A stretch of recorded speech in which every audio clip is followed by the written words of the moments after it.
ಆಧ್ಯಾತ್ಮ ಸಾಧಕರಾದ ಯೋಗ ಬಂಧುಗಳಿಗೆ ನಮಸ್ಕಾರ. ನಾವು ಈ ದಿನ ಮಹರ್ಷಿ ಪತಂಜಲಿ ಪ್ರಣೀತ ವಿಭೂತಿಗಳಲ್ಲಿ 4ನೆಯ ವಿಭೂತಿಯ 2ನೇ ಭಾಗದ ಬಗ್ಗೆ ತಿಳಿದುಕೊಳ್ಳಲು ಪ್ರಯತ್ನಿಸೋಣ. ಓಂ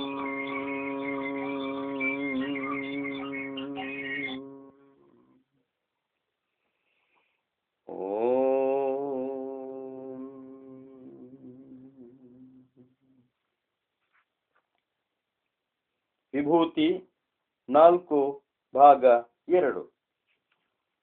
ಸೂತ್ರಸ್ಥ ಅಪರಾಂತ ಶಬ್ದದ ಬಗ್ಗೆ ನಾವು ಮೇಲೆ ಸಾಕಷ್ಟು ಬೆಳಕು ಬೀರುವ ವಿಷಯಗಳನ್ನು ತಿಳಿದುಕೊಂಡಿರುವುದು ಸರಿಯಷ್ಟೇ. ಹಿಂದೆ ಪರ ಹಾಗೂ ಅಪರ ವಿದ್ಯೆಗಳ ನಿರೂಪಣದಲ್ಲಿ ಅಪರ ಎಂಬ ವಿದ್ಯೆಯ ಮೇಲೆಯೂ ಚರ್ಚಿಸಿದ್ದೇವೆ. ಯಾನಪರ ಸಾಪರ ಯಸ್ಯ ಪರ ನಾಸ್ತಿ ಸಾಪ್ಯಪರ. ಯಾವುದು ಶ್ರೇಷ್ಠವಲ್ಲವೋ ಅದು ಅಪರ, ಯಾವುದಕ್ಕಿಂತ ಶ್ರೇಷ್ಠವಾದುದಿಲ್ಲವೋ ಅದು ಕೂಡ ಅಪರ. ಈ ಪ್ರಕರಣ ವಿದ್ಯೆಯದಾಗಿದ್ದು ವಿದ್ಯಾ ಶಬ್ದ ಸ್ತ್ರೀಲಿಂಗವಾಚಕವಾದ ಕಾರಣ ಪರ ಶಬ್ದದ ಸ್ತ್ರೀಲಿಂಗವಾಚಕ ಪದವನ್ನೇ ಇಲ್ಲಿ ಪ್ರಯೋಗಿಸಲ್ಪಟ್ಟಿತು.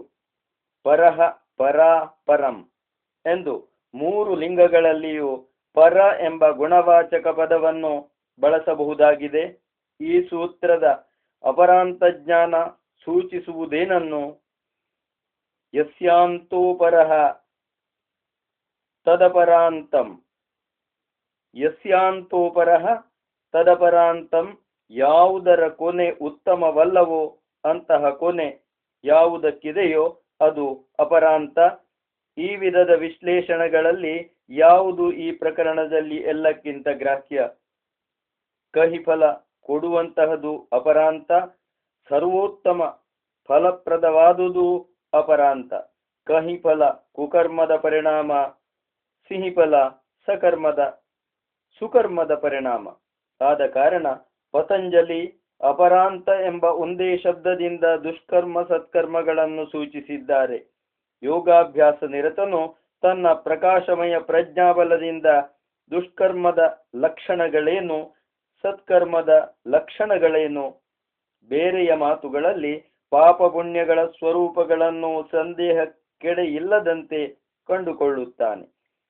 ಒಂದೇ ಕರ್ಮ ಒಂದು ಸಮಯದಲ್ಲಿ ಕೆಟ್ಟದಾಗಿ ಕಾಣಬಹುದು, ಇನ್ನೊಂದು ಸಮಯದಲ್ಲಿ ಅದು ಒಳ್ಳೆಯದು ಆಗಿರಬಹುದು. ರೋಗಿಯ ಸಾವು ಸನ್ನಿಹಿತವಾಗಿದೆ ಎಂಬುದನ್ನು ಚಿಕಿತ್ಸಕ ಬಲ್ಲ.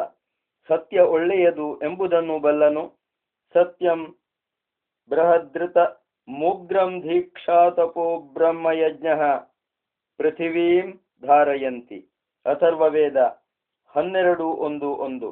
ಧರ್ಮದ ವಿಶಿಷ್ಟ ಲಕ್ಷಣಗಳನ್ನು ವರ್ಣಿಸುತ್ತಾ ಅಥರ್ವವೇದ ಎಲ್ಲಕ್ಕಿಂತ ಮುನ್ನ ಸತ್ಯಂ ಎಂದು ಪ್ರಥಮ ಸ್ಥಾನವಿತ್ತಿದೆ. ಉಪನಿಷತ್ತು ಯೋ ವೈ ಧರ್ಮ ಸತ್ಯಂ ವೈತತ್ ತಸ್ಮಾತ್ ಸತ್ಯಂ ವದಂತ ಮಾಹು ಧರ್ಮಂ ವದತೀತಿ ಧರ್ಮಂ ವಾ ವದಂತಂ ಸತ್ಯಂ ವದತೀತಿ. ಬೃಹದಾರಣ್ಯಕ 1:14-14.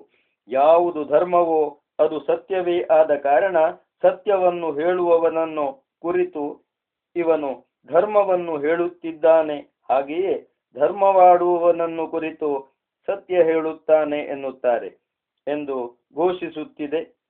ಎಂದು ರೋಗಿಗೆ ತೀರಿತಯ್ಯ ನಿನ್ನ ಕತೆ, ಸಾಯಲಿರುವೆ ನೀನು ಎಂದು ಹೇಳಿಬಿಟ್ಟರೆ ಅದರ ಪರಿಣಾಮವೇನಾದೀತು? ಆ ಚಿಕಿತ್ಸಕನ ಸತ್ಯ ಕಥನವೆಂಬ ಕರ್ಮ ಸತ್ಕರ್ಮವಾಗದು. ಈ ರೀತಿ ಸತ್ಯವಚನದ ಫಲ ಉತ್ತಮವಾದಾಗ ಮಾತ್ರವೇ ಅದು ಧರ್ಮವಾಗಬಲ್ಲದು ಎಂಬುದು ಸುಸ್ಪಷ್ಟವಾಗುತ್ತದೆ. ಯೋಗಿಗಳ ಪ್ರಜ್ಞಾಲೋಕದಲ್ಲಿ ಧರ್ಮದ ಅಣುವು ಅನಾಯಾಸವಾಗಿ ತಿಳಿದು ಬರುತ್ತದೆ. ಇಲ್ಲಿ ಊಹೆಯಲ್ಲ, ಸ್ಫುಟದರ್ಶನ, ಸೋಪಕ್ರಮ, ನಿರುಪಕ್ರಮ ಕರ್ಮಗಳ ಗತಿಯರಿತು ಕರ್ಮಗಳ ಔಚಿತ್ಯ ಅನೌಚಿತ್ಯಗಳನ್ನು ಕಂಡುಕೊಳ್ಳುತ್ತಾನೆ. ಅವುಗಳ ಅಪರಾಂತ ಕೊನೆಯ ಫಲಿತಾಂಶ ಏನೆಂದು ತಿಳಿದುಕೊಳ್ಳುತ್ತಾನೆ. ಅಪರಾಂತ ಎಂಬುದಕ್ಕೆ ಸಾವು ಎಂದು ಅರ್ಥ ಮಾಡಬಹುದು. ಜೀವನಕ್ಕೆ ಎರಡು ಕೊನೆಗಳಿವೆ, ಜನನ, ಜೀವನದ ಪೂರ್ವಾಂತ. ಈ ಒಂದು ಜೀವನವನ್ನು ದೃಷ್ಟಿಪಥದಲ್ಲಿಟ್ಟಾಗ ಜನ್ಮಕ್ಕೆ ಮುನ್ನ ಈ ದೇಹವಿರಲಿಲ್ಲ. ಆದ ಕಾರಣ ಜನನ ಈ ಜೀವನದ ಪೂರ್ವಾಂತ. ಮರಣಾನಂತರ ಈ ಜೀವಿತವಿರುವುದಿಲ್ಲ. ಆದುದರಿಂದ ಮರಣ ಈ ಜೀವಿತದ ಅಪರಾಂತ. ಮಾನವ ಆರಂಭಿಸಿರುವ ಹಾಗೂ ಆರಂಭಿಸಲಿರುವ ಕರ್ಮಗಳ ಸ್ವರೂಪದಲ್ಲಿಯೇ ಚಿತ್ತ ಸಂಯಮ ಮಾಡಿ ಸಾವು ಹೇಗೆ ಬಂದೀತು, ಯಾವಾಗ ಎಂಬುದರ ಜ್ಞಾನವನ್ನು ಪಡೆಯುತ್ತಾನೆ. ಆರಂಭಿತ ಅನಾರಂಭಿತ ಕರ್ಮಗಳಲ್ಲಿ ಧಾರಣಾ, ಧ್ಯಾನ, ಸಮಾಧಿ ಎಂಬ ತತ್ವತ್ರಯದ ಸಮ್ಮಿಳನವಾದ ಸಂಯಮ ಮಾಡಿ ಮಾತ್ರವಲ್ಲ, ಅರಿಷ್ಟೇಭ್ಯೋವ ಅರಿಷ್ಟಗಳಿಂದಲೂ ಯೋಗಾಭ್ಯಾಸಿಯು ಅಪರಾಂತ ಜ್ಞಾನ ಗಳಿಸುತ್ತಾನೆ. ಅಪರಾಂತ ಶಬ್ದಕ್ಕೆ ಸಾಕಷ್ಟು ವಿವರಣೆ ಕೊಟ್ಟಿದ್ದೇವೆ.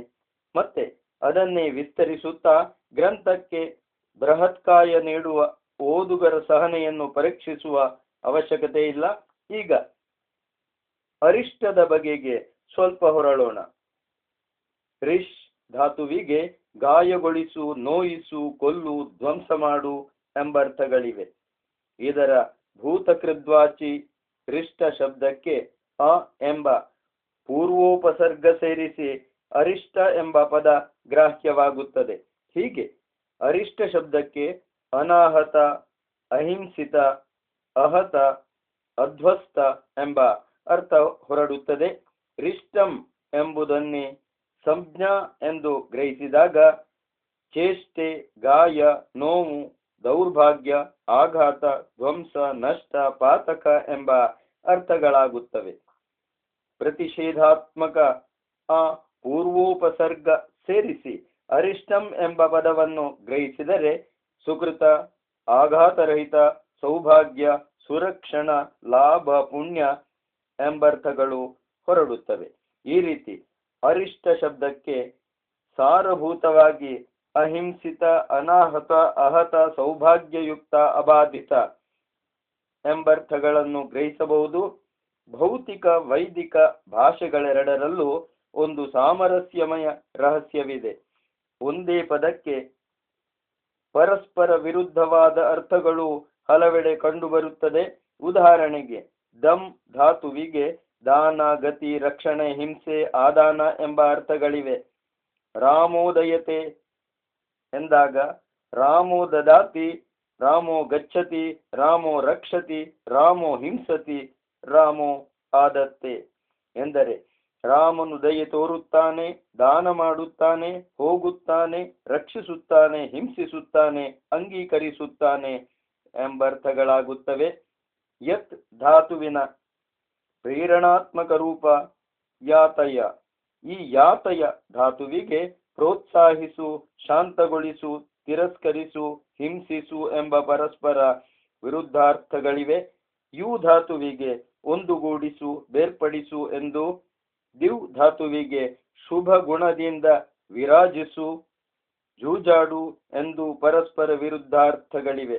ಹಲವೆಡೆ ಉಪಸರ್ಗ ಭೇದದಿಂದಲೂ ಆಖ್ಯಾತ ಪ್ರತ್ಯಯ ಭೇದಗಳಿಂದಲೂ ಒಂದೇ ಧಾತುವಿಗೆ ಪರಸ್ಪರ ವಿರುದ್ಧವಾದ ಅರ್ಥಗಳಾಗುತ್ತವೆ. ಪ್ರಕರಣ ಹಾಗೂ ವಕ್ತೃವಿನ ಅಥವಾ ಲೇಖನದ ಆಕಾಂಕ್ಷೆಗಳನ್ನು ಹೃದ್ಗತ ಮಾಡಿಕೊಂಡು ಅರ್ಥ ಮಾಡಬೇಕಾಗುತ್ತದೆ. ಈ ರಹಸ್ಯ ಬಲ್ಲ ವಿದ್ವಾಂಸ ದಡಮುಟ್ಟಿದ, ತಿಳಿಯದ ವಿದ್ವಾಂಸ ವಿಧ್ವಂಸಕನಾಗಿ ಕಡಲ ಮಡಿಲಲ್ಲೇ ಅಡಗಿದ. ಸಾಕು ವಿಸ್ತಾರ. ಹೀಗೆಯೇ ಅರಿಷ್ಟ ಶಬ್ದದ ಗುಟ್ಟು ಇದೆ. ಈ ಅರಿಷ್ಟ ಶಬ್ದಕ್ಕೂ ಹಾಗೆಯೇ ಮೇಲೆ ಹೇಳಿರುವಂತೆ ದೌರ್ಭಾಗ್ಯಶಾಲಿ, ಪಾಪಯುಕ್ತ ಹಾಗೂ ಸೌಭಾಗ್ಯಶಾಲಿ, ಉತ್ಕರ್ಷಯುಕ್ತ ಎಂಬ ಪರಸ್ಪರ ವಿರುದ್ಧ ಅರ್ಥಗಳಿವೆ. ಈ ಅರ್ಥಗಳನ್ನು ನಾವು ವ್ಯಕ್ತಿ ಸೂಚಕವಾಗಿಯೂ ಗ್ರಹಿಸಬಹುದು.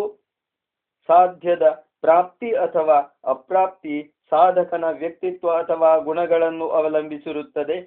ಸಾಧಕ ದೌರ್ಭಾಗ್ಯಶಾಲಿಯೋ, ಪಾತಕಿಯೋ, ಪುಣ್ಯಶಾಲಿಯೋ, ಅವನ ಲಕ್ಷಣಗಳಲ್ಲಿ ದೌರ್ಭಾಗ್ಯವಿದೆಯೋ, ಸೌಭಾಗ್ಯವಿದೆಯೋ ಎಂಬುದನ್ನು ಸೂಕ್ಷ್ಮವಾಗಿ ವಿವೇಚನೆ ಮಾಡಿ ಅವನು ಆರಂಭಿಸಿರುವ ಹಾಗೂ ಆರಂಭಿಸಲಿರುವ ಕರ್ಮಗಳ ಪರಿಣಾಮ ಅಥವಾ ಅವನ ಸಾವು ಹೇಗೆ ಯಾವಾಗ ಸಂಭವಿಸಬಹುದು ಎಂಬುದನ್ನು ತಿಳಿದುಕೊಳ್ಳುತ್ತಾನೆ. ಕೇವಲ ಅನ್ಯರ ವಿಷಯದಲ್ಲಿ ಅಲ್ಲ, ತನ್ನ ವಿಷಯದಲ್ಲಿಯೂ ಈ ರೀತಿ ಜ್ಞಾನ ಗಳಿಸುತ್ತಾನೆ. ಇದು ಊಹಾಪೋಹೆಯಲ್ಲ. ಪುತ್ರೋ ನ ಪುತ್ರಿ ಎಂಬ 3 ಪದಗಳಲ್ಲಿ ಅರ್ಧವಿರಾಮವನ್ನು ಪುತ್ರನ ಮುಂದಿಡಬೇಕೋ ಅಥವಾ ನಕಾರದ ಮುಂದಿಡಬೇಕೋ, ಆಮೇಲೆ ಶಿಶು ಹುಟ್ಟಿದ ಮೇಲೆ ನಿರ್ಧರಿಸುವ ಜ್ಯೋತಿಷಿಗಳ ಕುಹಕವೂ ಅಲ್ಲ. ಸರ್ವಂ ರಾಜಭ್ಯ ಪರಮಾಚಿದಂತಿ, ಋಗ್ವೇದ 2:27-3. ಪ್ರಾಮಾಣಿಕರಾದ ಆತ್ಮಜ್ಯೋತಿಯಿಂದ ಬೆಳಗುವ ಮಾನವ ಶ್ರೇಷ್ಠರಿಗೆ ಭವಿಷ್ಯದಲ್ಲಿ ಆಗಬಹುದಾದ ಅಂತರಂಗದಲ್ಲಿಯೇ ಕಂಡುಬರುತ್ತದೆ ಎಂಬ ಶ್ರುತಿ ಇಲ್ಲಿ ಸ್ಮರಣೀಯ. ಇದೇ ಮಂತ್ರದಲ್ಲಿ ಈ ವಾಕ್ಯಕ್ಕೆ ಮುಂಚೆ ಬರುವ ಅಂತಹ ಪಶ್ಯಂತಿ ವೃಜಿನೋಥ ಸಾಧುವು, ಅಂತಹ ಪಶ್ಯಂತಿ ವೃಜಿನೋಥ ಸಾಧುವು ಪಾಪವನ್ನು ಪುಣ್ಯವನ್ನು ಅಂತರಂಗದಲ್ಲಿಯೇ ಕಂಡುಕೊಳ್ಳುತ್ತಾನೆ ಎಂಬ ವಾಕ್ಯ ಈ ವಿಭೂತಿಯ ಸಮರ್ಥಕವೇ ಸರಿ. ಯೋಗ ಬಂಧುಗಳೇ, ಮುಂದಿನ ಭಾಗದಲ್ಲಿ ನಾವು 5ನೇ ವಿಭೂತಿಯ ಬಗ್ಗೆ ಬಹಳಷ್ಟು ವಿಚಾರಗಳನ್ನು ತಿಳಿದುಕೊಳ್ಳೋಣ. ಓಂ ಶಾಂತಿ. ಓಂ